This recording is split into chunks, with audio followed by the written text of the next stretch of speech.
Let's welcome on board our researchers as well. Ankur as well as Harsh join us because it's the end of an era at the HDFC group as the NBFC gets gets merged into the bank. This will create the world's fourth largest lender in terms of the market capitalization, just after the likes of JP Morgan, ICBC and Bank of America.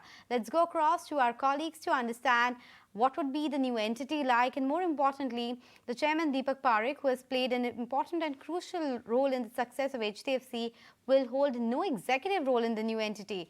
What would that mean? What is the legacy that he's leaving behind? My colleagues are joining us with the detailed analysis. It was year 2013 when Sachin Tendulkar played his last match at Mumbai's Wankhede Stadium, and 10 years after that, Deepak Parekh on 30th June 2023 is attending the last board meeting. Now both of them are important because, like Tendulkar, Deepak Parekh commands the same amount of respect for building an institution like HDFC, and not only inside the boardroom, but this is outside in the financial world as well. We'll go to one by one. If we start with today's event, of course that board meeting is important. Tendulkar and HDFC both hit first 100 within 5 years. In 1993, it was Tendulkar who hit the first 100 after playing for more than 4 years. Similarly, in 5 years, HDFC hit first 100 crore of asset size. Now, last board meeting under the chairmanship of Deepak Parekh, and this will not only for him but also for VC and MD KK Mistry, who has helped in building this kind of institution. Apart from that, if you also see the timeline of events, it was in the year 1977 when HT Parekh, who is the uncle of Deepak Parekh, he started and founded this institution of HDFC, and within the next year, that is in 1978, disbursed first loan of 30,000 crore. After that, if you see the next few years, in the year of 1981, loan approval has surpassed 100 crore in that year.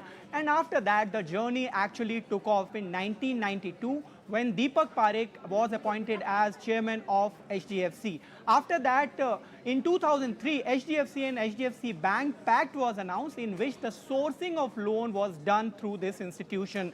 Apart from that is 2006. Home loan approvals had surpassed 1 lakh crore for the first time in the single year. Then come to 2022, the home loan disbursements surpassed 2 lakh crore in this current fiscal year of 2022, and same year, the merger was announced. That was in April 2022, and that was quite a surprising one in 2023. Now finally, we have the effective merger date. Although it is tentative, it is July 1, and there will also be listing of shares, which is tentatively on July 13. Now I also ask you, Harsh, what happens to this combined entity? How big this merged entity will be?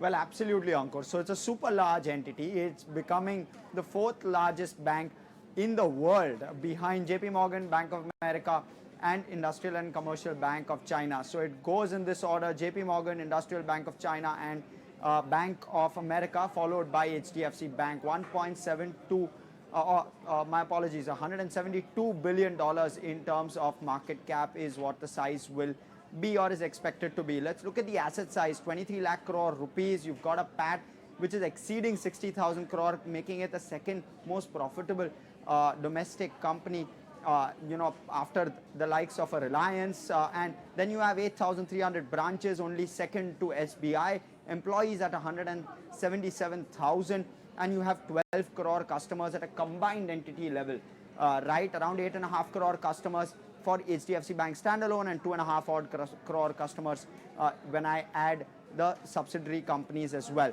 Let's have a look at how the market cap has really moved from an absolute minnow down there at 1850 crore. It's now 5 lakh crore. This is HDFC Limited's market cap journey.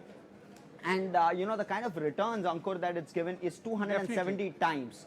So if you had invested 1 lakh rupees in 1995, it would currently be roughly 2.7 crore rupees. That's mind-boggling. Yeah, that's absolutely mind-boggling, right? But that's been the journey, and of course, tentatively on the 13th of July, that entity gets delisted. Truly, the Tendulkar of the home lending industry. Definitely, like all good things take time, one more analogy with Sachin Tendulkar.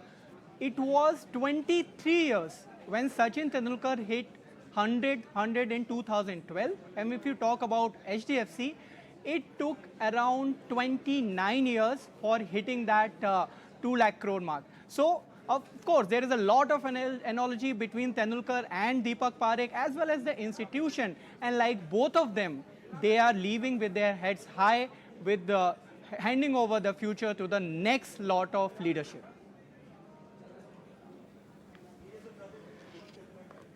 Okay, thank you both of you for analyzing what a legacy Deepak Parekh has had with the HDFC group, and yeah, how he is literally the Sachin Tendulkar of the banking industry.